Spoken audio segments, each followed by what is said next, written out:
Derrière les portes closes, le lien censé nourrir s'est transformé en un cauchemar effrayant. Nous examinons la tragédie des couples meurtriers qui ont ôté la vie à leurs propres enfants, en explorant la tapisserie complexe des motivations, de la manipulation et des conséquences dévastatrices qui font voler en éclats la notion même de famille. Un sombre voyage dans les recoins les plus sombres du comportement humain, où l'innocence a trouvé sa fin entre les mains de ceux qui étaient chargés de la protéger. Voici des couples terrifiants qui réagissent à leur condamnation. Tatiana Fusari et Seth Welch. Dans une affaire choquante et horrible qui a secoué la communauté de Solon Township, Michigan, nous nous penchons sur l'histoire troublante de Tatiana Fusari et Seth Welch, un couple dont la négligence et la maltraitance ont conduit à la mort tragique de leur fille de 10 mois, Mary Welch. Ce récit, déchirant d'une cruauté inimaginable, met en lumière les sombres profondeurs de la dépravation humaine et les conséquences dévastatrices qui peuvent survenir lorsque la négligence n'est pas contrôlée. Dans cette section, nous explorerons les détails choquants des crimes commis par ce couple meurtrier, en mettant en lumière la négligence, la malnutrition et la déshydratation qui ont finalement coûté la vie à une enfant innocente. Bienvenue dans une histoire glaçante de négligence et de tragédie. Dans la ville tranquille de Solon Township, dans le Michigan, un jeune couple nommé Tatiana Fusari et Seth Welch est devenu le centre d'un crime horrible qui a choqué la nation. Voici l'histoire de leur crime, de la négligence de leur fille de 10 mois, Mary Welch, et des conséquences dévastatrices qui en ont découlé. Notre histoire commence avec l'intervention des services de protection de l'enfance dans la vie de Tatiana et Seth. Elle remonte à 2014, lorsque du THC, un composé chimique présent dans la marijuana, a été découvert dans l'organisme de leur nouveau-né le plus âgé. Cette rencontre avec les autorités aurait dû servir de signal d'alarme et inciter le couple à donner la priorité au bien-être de leurs enfants. Mais ce n'est que le début d'une série d'événements tragiques. Au fil du temps, Mary Welch, leur plus jeune fille, a commencé à souffrir des conséquences de la négligence de ses parents. À l'âge de 10 mois, Mary ne pesait que 2,5 kilos, ce qui est une indication choquante de la malnutrition sévère qu'elle endurait. Son petit corps était frêle et faible, un spectacle déchirant qui aurait dû inciter à une action immédiate. Mais Tatiana et Seth ont refusé de demander une assistance médicale pour leur fille. Ils ont invoqué des raisons religieuses et un manque de confiance dans le système médical pour justifier leur refus d'apporter à Mary les soins dont elle avait désespérément besoin. Tragiquement, leurs croyances erronées allaient sceller le destin de Mary. Les conditions de vie dans la maison des Welch étaient tout simplement épouvantables. Lors de l'enquête initiale, le shérif du comté a témoigné de l'insalubrité de la maison. La vermine, les insectes et les moisissures infestaient les lieux, créant un environnement loin d'être propice à l'éducation des enfants. Le mépris du couple pour les règles élémentaires de propreté et d'hygiène n'a fait qu'ajouter aux souffrances endurées par Mary. Le docteur David Start, médecin légiste qui a pratiqué l'autopsie, témoignera plus tard de l'étendue des souffrances de Mary. Ses muscles s'atrophiaient et elle était incapable de ramper ou de lever la tête. Il s'agissait d'une privation chronique de nourriture et d'eau, un acte délibéré de cruauté qu'aucun enfant ne devrait jamais avoir à endurer. La vie de Mary a été tragiquement écourtée, son potentiel étouffé par les personnes mêmes qui étaient censées la protéger et s'occuper d'elle. La mort de Mary a suscité choc et incrédulité. Les actions de Seth Welch après la tragédie ont été particulièrement troublantes. Au lieu de chercher immédiatement de l'aide, il a attendu 90 minutes avant de signaler la mort de Mary à la police. Ses priorités étaient mal placées, puisqu'il a d'abord appelé son avocat avant de contacter les autorités. Cette insensibilité et cette absence de réaction émotionnelle ont même stupéfié le juge qui présidait l'affaire. Sarah Smolensky, juge du district du comté de Kent, a qualifié la mort de Mary Welch d'horrible. Tout au long de sa carrière, elle a été témoin de nombreuses réactions à des tragédies, mais l'absence apparente de remords et le détachement émotionnel de Seth Welch l'ont frappé. C'est un rappel brutal de la profondeur de la dépravation humaine et de la capacité de cruauté qui existe chez certains individus. Les éléments de preuve présentés lors de l'audience sur la cause probable ont dressé un tableau sombre du foyer Welch.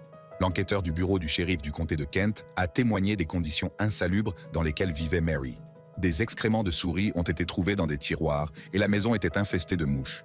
Le matelas du nourrisson était déchiré, taché et noir, avec des traces de moisissure à l'arrière.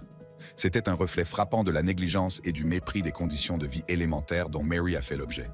Tout au long de l'enquête, il est apparu clairement que Tatiana et Seth étaient conscients de l'insuffisance pondérale de leur bébé pendant le mois qui a précédé son décès. Cependant, ils ont considéré son état comme une simple maigreur, ne reconnaissant pas la gravité de sa malnutrition. Ils l'ont même comparé à leur fille aînée qui, selon eux, était tout aussi maigre à cet âge. S'ils n'ont pas consulté de médecin pour Mary, c'est parce qu'ils craignaient qu'on leur retire leurs enfants, comme ils l'avaient fait pour leur aîné en 2014. Les avocats de la défense du couple ont tenté de mettre en doute les conclusions du médecin légiste lors de l'audience de justification. Ils ont fait valoir que Tatiana avait allaité Mary et ont suggéré que l'enfant avait peut-être un trouble métabolique qui l'empêchait d'absorber les nutriments. L'avocat de la défense a également déclaré que Seth Welch était dépassé par sa responsabilité de s'occuper de Mary Ann ainsi que de ses 2 enfants plus âgés et a demandé au jury de le condamner pour des charges moins lourdes. Cependant, ces affirmations ont été accueillies avec scepticisme, car il était clair que Tatiana et Seth ne disposaient pas de l'expertise médicale nécessaire pour établir un tel diagnostic. Les preuves ont montré que leur négligence et leur refus de chercher une aide médicale appropriée étaient les principaux facteurs ayant contribué à la mort tragique de Mary. À la suite de leurs actes odieux, Tatiana Foussari et Seth Welch ont été inculpés de meurtre et de maltraitance d'enfants. Ils attendent maintenant d'être jugés par le tribunal itinérant du comté de Kent, où ils devront faire face aux conséquences de leurs crimes. S'ils sont reconnus coupables, ils pourraient être condamnés à de lourdes peines pour leur négligence inimaginable et la mort tragique de leur fille innocente. Après la mort de Mary Welch, les services de protection de l'enfance de l'État ont pris des mesures rapides. Ils ont déposé une requête pour mettre fin aux droits parentaux de Tatiana et Seth, reconnaissant les graves négligences et abus qui ont conduit à la mort prématurée de Mary. Les 2 autres enfants du couple, âgés de 4 et 2 ans, risquaient de subir le même sort. Alors que la procédure judiciaire se poursuivait, les actions du couple après la mort de Mary ont fait l'objet d'un examen minutieux. Le fait que Seth Welch ait tardé à signaler la mort de Mary, attendant 90 minutes avant de contacter la police, a soulevé de sérieuses questions quant à ses priorités et à son détachement émotionnel. C'était une démonstration effrayante de son mépris pour la vie de son propre enfant.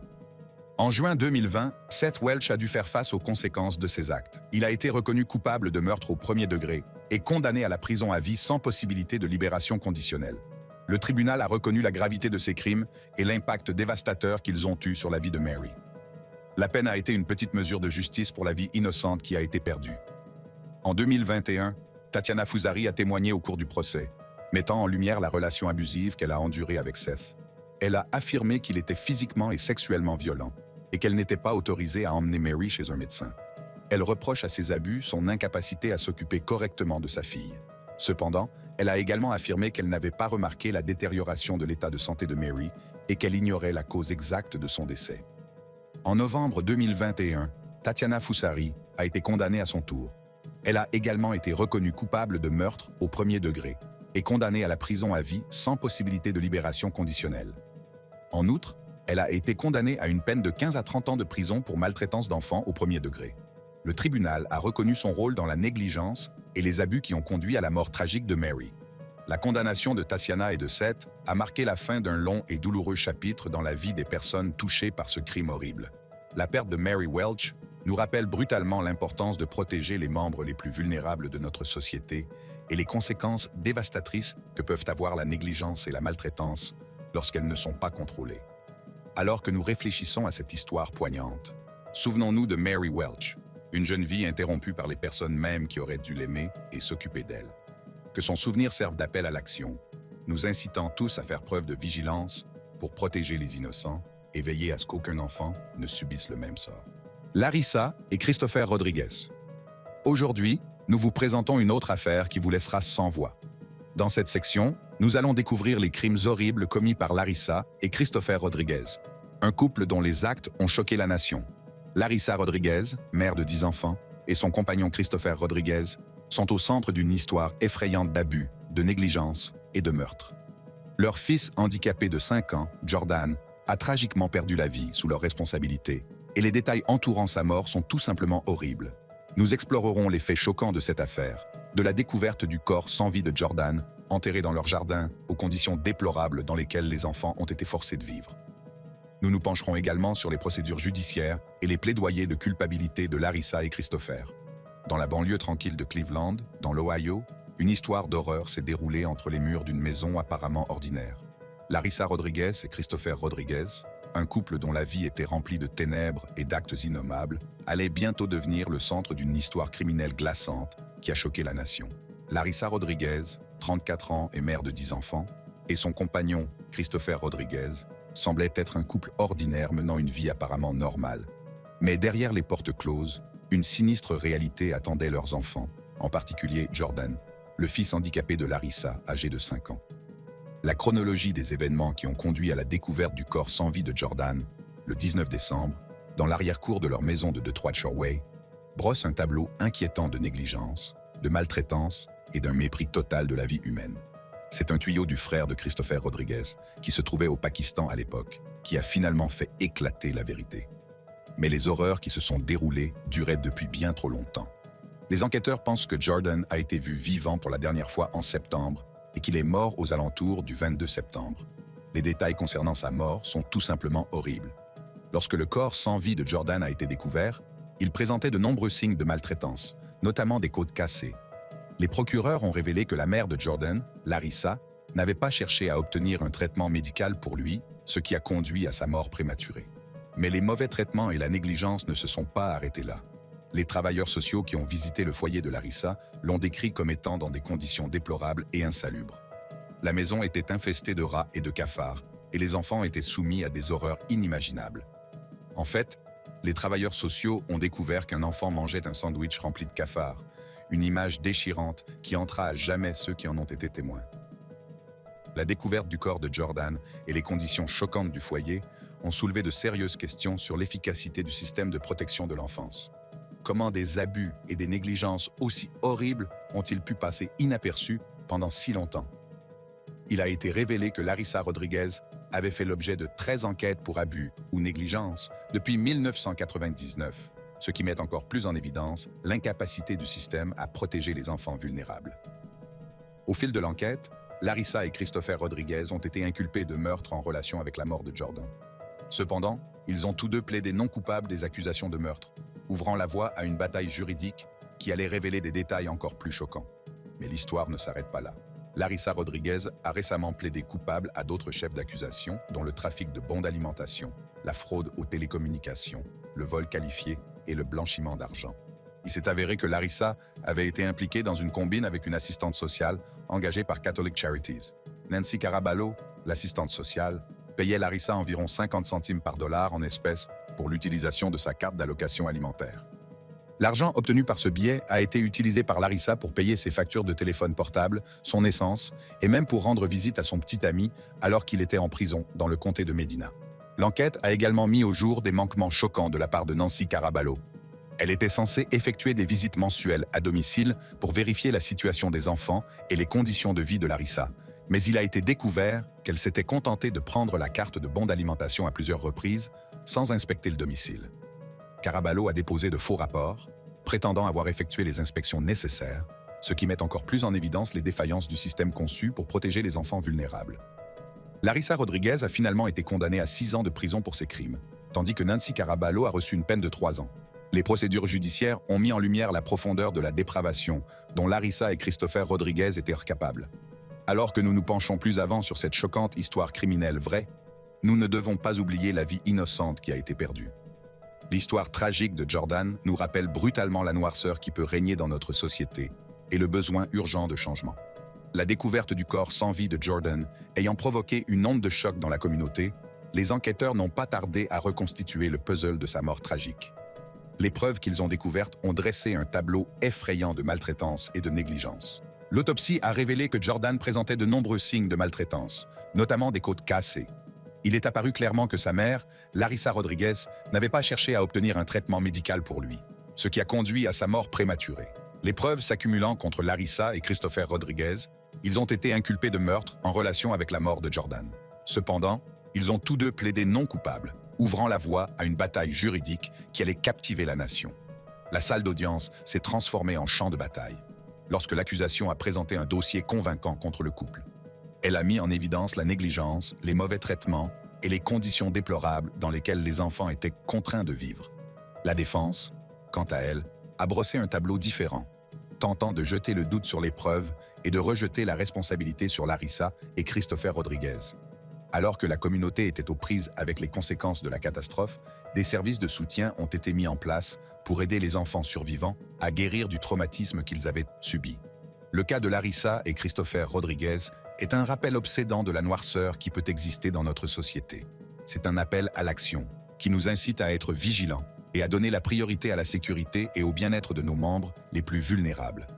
Dia et Eric Millerberg.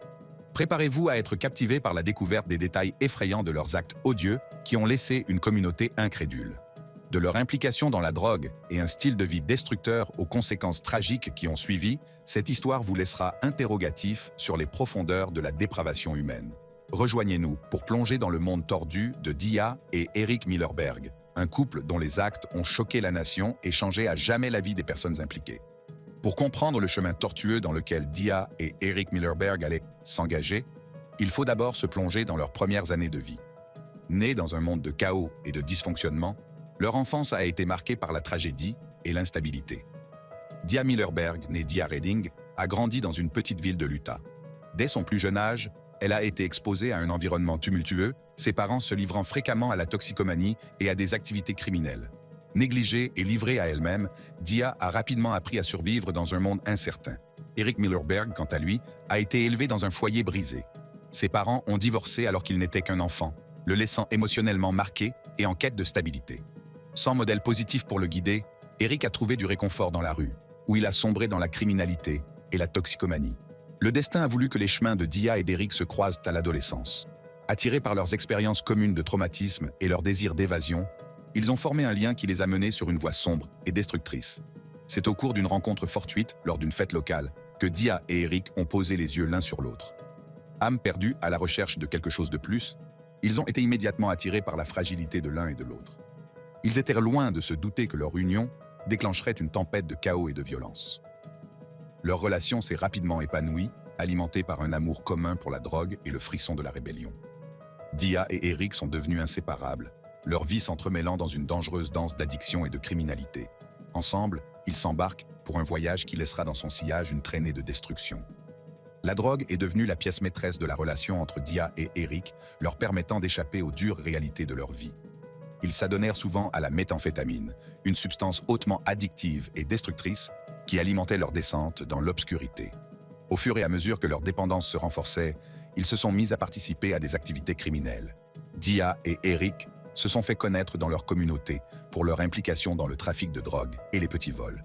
Ils étaient prêts à faire tout ce qu'il fallait pour nourrir leurs envies insatiables et maintenir leur mode de vie destructeur. Chaque jour qui passe, la réputation de Dia et d'Eric grandit.